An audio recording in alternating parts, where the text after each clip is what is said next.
friends, welcome to Neat Wizard. Here the audio notes for respiration in plants. All of us breathe to live, but why is breathing so essential to life? What happens when we breathe? Also, do all living organisms, including plants and microbes, breathe? If so, how? All living organisms need energy for carrying out daily life activities, be it absorption, transport, movement, reproduction, or even breathing. Where does all these energy come from? We know we eat food for energy, but how is this energy taken from food? How is this energy utilized? Do all foods give the same amount of energy? Do plants eat? Where do plants get their energy from? And microorganisms for their energy requirements, do they eat food? You may wonder at the several questions raised above. They may seem to be very disconnected, but in reality, the process of breathing is very much connected to the process of release of energy from food. Let us and try understand how this happen. All the energy required for life processes is obtained by oxidation of some macromolecules that we call food. Only green plants and cyanobacteria can prepare their own food by the process of photosynthesis. They trap light energy and convert it into chemical energy that is stored in the bonds of carbohydrates like glucose, sucrose and starch. We must remember that in green plants too, not all cells, tissues and organs photosynthesize. Only cells containing chloroplast that are most often located in the superficial layers carry out photosynthesis. Hence, even in green plants, all other organs, tissues and cells that are non-green need food for oxidation. Hence, food has to be translocated to all non-green parts. Animals are heterotrophic. For example, they obtain food from plants directly, herbivores, or indirectly, carnivores. Saprophytes like fungi are dependent on dead and decaying matter. What is important to recognize is that ultimately all the food that is required for life process come from photosynthesis. This chapter deals with cellular respiration or the mechanisms of breakdown of food materials within the cell to release energy and the trapping of these energy for synthesis of ATP. Photosynthesis, of course, takes place within the chloroplast in the eukaryotes, where the breakdown of complex molecules to yield energy takes place in the cytoplasm, and in the mitochondria, also only in eukaryotes. The breaking of CC bonds of complex compounds through oxidation within the cells, leading to release the considerable amount of energy, is called respiration. The compounds that are oxidized during these process are known as respiratory substrates. Usually carbohydrates are oxidized to release energy, but proteins, fats and even organic acids can be used as respiratory substances in some plants. Under certain acids can be used as respiratory substances in some plants under certain conditions. During oxidation within a cell, all the energy contained in respiratory substrate is not released free into the cell or in a single step. It is released in a series of slow stepwise reactions controlled by enzymes and is trapped as chemical energy in the form of ATP. Hence, it is important to understand that the energy released by oxidation in respiration is not for rather cannot be used directly but is used to synthesize ATP, which is broken down whenever energy needs to be utilized. Hence, ATP acts as the energy currency of the cell. This energy trapped in ATP is utilized in various energy requiring process of the organisms, and the carbon skeleton produced during respiration and used as precursors for biosynthesis of other molecules in the cells. Do plants breathe? Well, the answer to this question is not quite so direct. Yes, plants require oxygen for respiration to occur, and they also give out CO2. Hence, plants have systems in place that ensure the availability of oxygen. Plants, unlike animals, have no specialized organs for gaseous exchange. but we have stomata and lentils for this purpose. There are several reasons why plants can get along without respiratory organs. First, each plant part takes care of its own gas exchange needs. There is very little transport of gases from one plant part to another. Second, plants do not present great demands for gas exchange. Roots, stem, and leaves respire at the rates far lower than animals do. Only during photosynthesis are large volumes of gases exchanged, and each leaf is well adapted to take care of its own needs during these periods. When cells photosynthesis, availability of oxygen is not a problem in these cells since oxygen is released within the cell. Third, the distance that gases must diffuse even in large bulky plants is not great. Each living cell in a plant is located quite close to the surface of the plant. This is true for leaves. You may ask, but what about thick woody stems and roots? In stems, the living cells are organized in thin layers inside and beneath the bark. They also have openings called lenticles. The cells in the interior are dead and provide only mechanical support. Thus, most cells of a plant have at least a part of their surface in contact with air. This is also facilitated by the loose packing of parenchyma cells in leaves, stems, and roots, which provide an interconnected network of air spaces. The complete combustions of glucose, which produces CO2 and H2O as end products, yield energy, most of which is given out as heat. If this energy is to be useful to the cell, it should be able to utilize it to synthesize other molecules that the cell requires. The strategy that the plant cell uses is to catabolize the glucose molecule in such a way that not all the liberated energy goes out as heat. The key is to oxidize glucose not in one step but in several small steps, enabling some steps to be just large enough such that the energy release can be coupled to ATP synthesis. How this is done is essentially the story of respiration. During the process of respiration, oxygen is utilized and carbon dioxide, water, and energy are released as products. The combustion reactions requires oxygen, but some cells live where oxygen may or may not be available. Can you think of such situations, an organism where oxygen is not available? There are sufficient reasons to believe that the first cells on this planet lived in an atmosphere that lacked oxygen. Even among present-day living organisms, we know of several that are adapted to anaerobic conditions. Some of these organisms are facultative anaerobes, while in others the requirement for anaerobic conditions is obligate.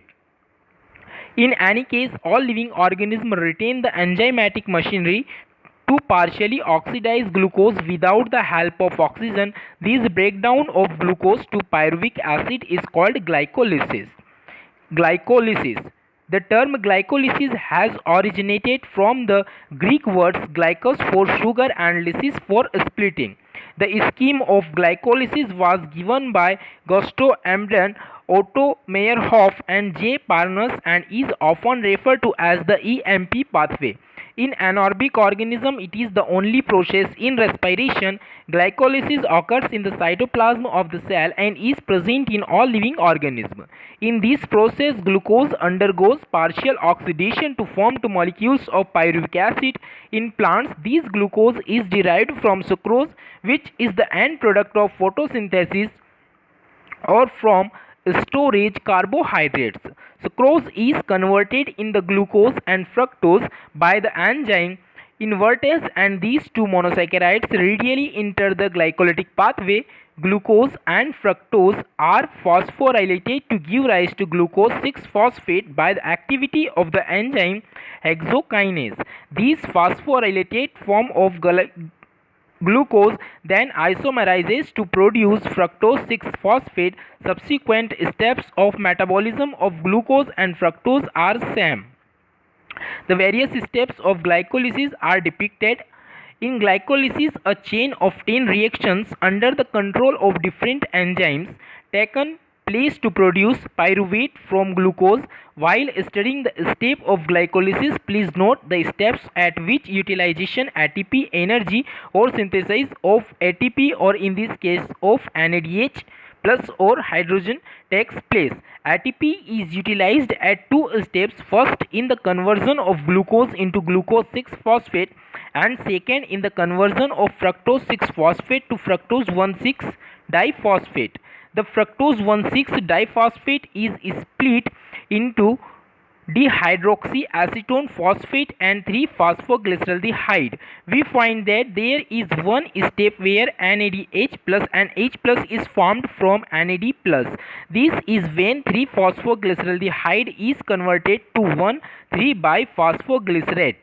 Two redox equivalents are removed in the form of two hydrogen atoms from phosphoglyceraldehyde and transferred to a molecule of NAD plus, and phosphoglyceraldehyde is oxidized and with inorganic phosphate to get converted into DPGA. The conversion of diphosphoglyceraldehyde to 3-phosphoglyceric acid is also an energy yielding process. This energy is trapped by the formation of ATP. Another ATP is synthesis during the conversion of PEP to pyruvic acid. Can you then calculate how many ATP molecules are directly synthesized in this pathway from one glucose molecule? Pyruvic acid is then the key product of the glycolysis. What is the metabolic fate of pyruvate?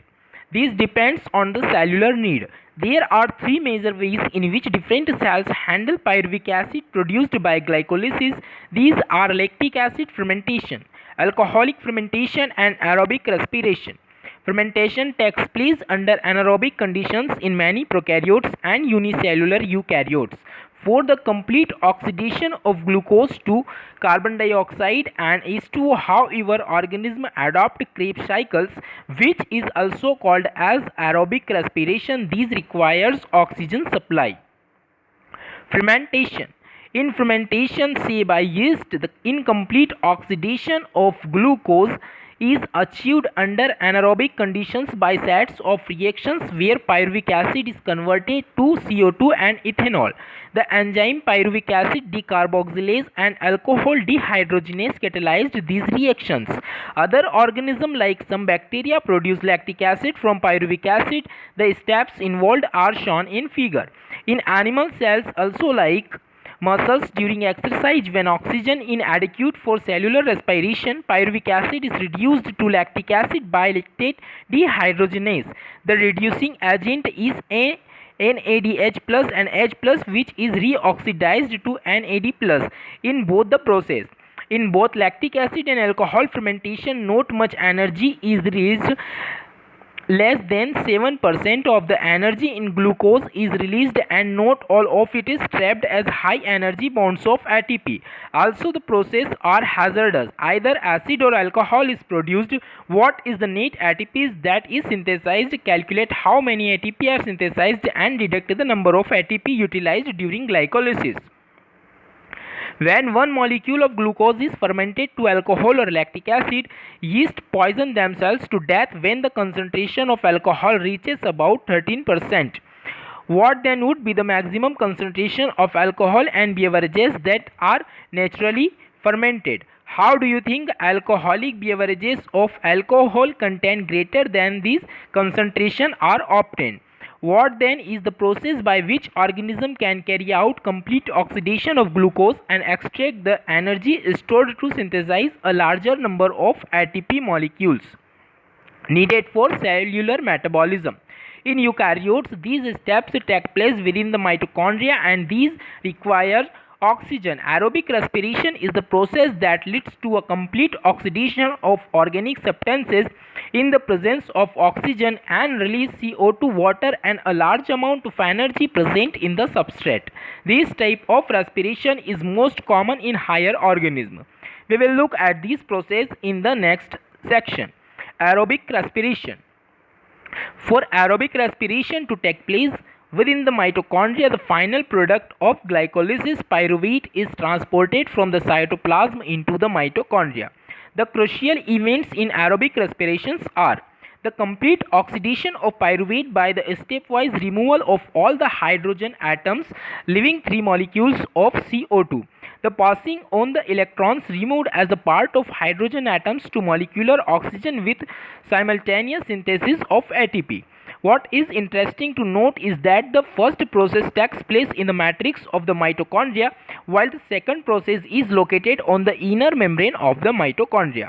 Pyruvate, which is formed by the glycolytic catabolism of carbohydrates in the cystosol after it enters mitochondrial matrix, undergoes oxidative decarboxylation by a complex set of reactions catalyzed by pyruvic dehydrogenase. The reactions catalyzed by pyruvic dehydrogenase require the participation of several coenzymes, including NAD+ and coenzyme A. During this process, 2 molecules of NADH are produced from the metabolism of 2 molecules of pyruvic acid produced from 1 glucose molecule during glycolysis. The acetyl coenzyme then enters a cyclic pathway, tricarboxylic acid cycle, more commonly called as Krebs cycles, after the scientist Hans Krebs, who first elucidated it. Tricarboxylic acid cycle. The TCA cycle starts with the condensation of acetyl group with oxaloacetic acid in water is yield citric acid. The reaction is catalyzed by the enzyme citrate synthase and a molecule of coenzyme is released. Citrate is then isomerized to isocitrate. It is followed by 2 steps of decarboxylation leading to the formation of alpha ketoglutaric acid and then succinyl coenzyme in the remaining steps of citric acid cycle.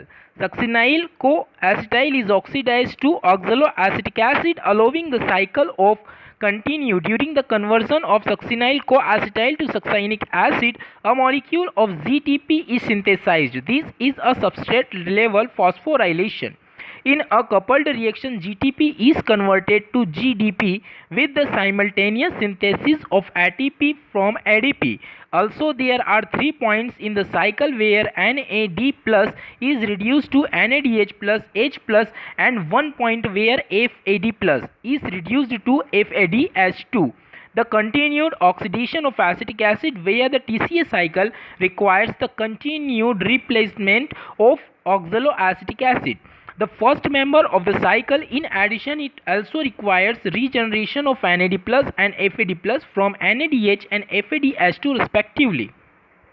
The summary equations for this phase of respiration may be written as follows. We have till now seen that glucose has been broken down to release CO2 and 8 molecules of NADH plus H plus 2 of FADH2 have been synthesized besides just 2 molecules of ATP. You may wondering why we have been discussing respiration at all. Neither O2 has come into the picture nor the promised large number of ATP has yet been synthesized. Also, what is the role of NADH plus H plus and FADH2 that is synthesized? Let us now understand the role of oxygen in respiration and how ATP is synthesized. Electron transport system ETS and oxidative phosphorylation. The following steps in the respiratory process are to release and utilize the energy stored in NADH plus H plus and FADH2. This is accomplished when they are oxidized through the electron transport system and the electrons are passed on the O2, resulting in the formation of H2O. The metabolic pathway through which the electron passes from one carrier to another is called the electron transport system ETS, and it is present in the inner mitochondrial membrane. Electrons from NADH produced in the mitochondrial matrix during citric acid cycle are oxidized by an NADH dehydrogenase complex first, and electrons are then transferred to the ubiquinone located within the inner membrane. Ubiquinone also receives reducing equivalents via FADH2 complex second that is generated during oxidation of succinate in the citric acid cycle. The reduced ubiquinone Ubiquinol is then oxidized with the transfer of electrons to cytochrome C via cytochrome B C1 complex, complex third. Cytochrome C is a small protein attached to the outer surface of the inner membrane and acts as a mobile carrier for the transport of electron between complex third and fourth. Complex 4 refers to the cytochrome C oxidase complex containing cytochromes A and A3 and 2 copper centers. When the electron pass from one carrier to another via complex first to fourth in the electron transport chain, they are coupled to ATP synthase complex 5 for the production of ATP from ADP and inorganic phosphate. The number of ATP molecules synthesized depends on the nature of the electron donor. Oxidation of one molecule to NADH gives rise to 3 molecules of ATP, while that of one molecule of FADH2 produces 2 molecules of ATP. Although the aerobic process of respiration takes place only in the presence of oxygen, the role of oxygen is limited to the terminal stage of the process. Yet the presence of oxygen is vital since it drives the whole process by removing hydrogen from the system. Oxygen acts as the final hydrogen acceptor, unlike photophosphorylation where it is the light energy that is utilized for the production of proton gradient required for phosphorylation. In respiration, it is the energy of oxidation reduction utilized for the same process.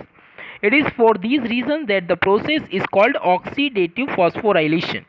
You have already studied about the mechanism of membrane linked ATP synthase are explained by chemosomatic hypothesis in the earlier chapter. As mentioned earlier, the energy released during the electron transport system is utilized in synthesizing ATP with the help of ATP synthase complex 5. This complex consists of two major components, F1 and F0.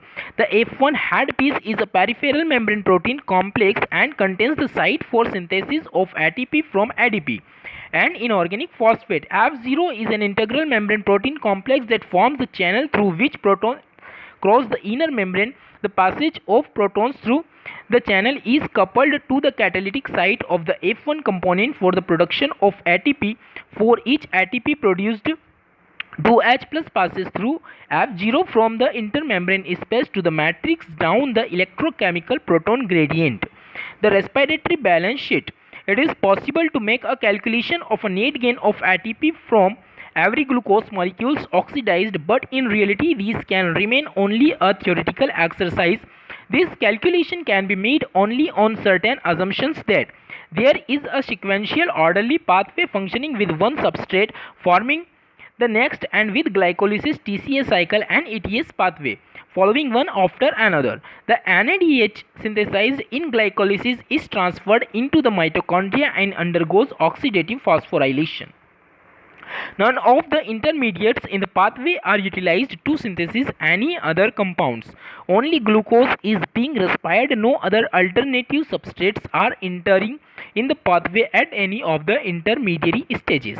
But these kind of assumptions are not really valid in a living system. All pathways work simultaneously and do not take place one after another. Substrates enter the pathways and or withdraw from it as when necessary. ATP is utilized as and when needed. Enzymatic rates are controlled by multiple means, yet it is useful to do this exercise to appreciate the beauty and efficiency of the living systems in extraction and storing energy. Hence, there can be a net gain of 36 ATP molecules during aerobic respiration of 1 molecules of glucose. Now let us compare fermentation and aerobic respiration. Fermentation accounts for only a partial breakdown of glucose, whereas in aerobic respiration it is completely degraded to carbon dioxide and H2O. In fermentation, there is a net gain of only 2 molecules of ATP for each molecule of glucose degraded to pyruvic acid, whereas many more molecules of ATP are generated under aerobic conditions. NADH is oxidized to NAD plus rather slowly in fermentation. However, the reactions is very vigorous in case of aerobic respiration. Amphibolic pathway. Glucose is the favored substrate for respiration. All carbohydrates are usually first converted into glucose before they are used for respiration. Other substrates can also be respired as has been mentioned earlier, but then they not enter the respiratory pathway at the first step. See the points of entry of different substrates in the respiratory pathway. Fats would need to be broken down into glycerol and fatty acids first. If fatty acids were to be respired, they would first be degraded to acetyl-CoA and enter the pathway. Glycerol would enter the pathway after being converted to phosphoglyceraldehyde. The proteins would be degraded by proteases and individual amino acids after deamination, depending on their structure, would enter the pathway at some stage within the Krebs cycle or even as pyruvate or acetyl-CoA. Since respiration involves breakdown of substrates, the respiratory process that has traditionally been considered a catabolic process and the respiratory pathway as a catabolic pathway. But it is understanding correct, we have discussed above at which proteins in the respiratory pathway different substrates would enter if they were to be respired and used to derive energy. What is important to recognize is that it is these very compounds that would be withdrawn from the respiratory pathway for the synthesis of the said substrates. Hence, fatty acids would be broken down to acetyl-CoA before entering the respiratory pathway when it is used as a substrate, but when the organism needs to synthesize fatty acids and acetyl would be withdrawn from the respiratory pathway for it. Hence, the respiratory pathway comes into the picture both during breakdown and synthesis of fatty acids. Similarly, during breakdown and synthesis of protein too. Respiratory intermediates from the link breaking down process within the living organism is catabolism and synthesis is anabolism. Because the respiratory pathway is involved in both anabolism and catabolism, it would be hence the better to consider the respiratory pathway is an embolic pathway rather than as catabolic one. Now, respiratory quotient. Let us now look at another aspect of respiration. As you know, during aerobic respiration, oxygen is consumed and carbon dioxide is released. The ratio of the volume of carbon dioxide evolved to the volume of oxygen consumed in respiration is called the respiration quotient, RQ, or respiratory ratio. The respiratory quotient depends upon the type of respiratory substrates used during respiration. When carbohydrates are used as substrates and are completely oxidized, the respiration quotient will be 1 because equal amounts of carbon dioxide and oxygen are evolved and consumed respectively as shown in the equation below. When fats are used in respiration, in the respiratory quotient is less than 1. Calculations for a fatty acid tripalmitin if used as a substrate is shown. When proteins are respiratory substrates, the ratio would be about 0.9. What is the important to recognize is that in living organism, respiratory substances are often more than one. Pure proteins or fats are never used as respiratory substrates. Thank you.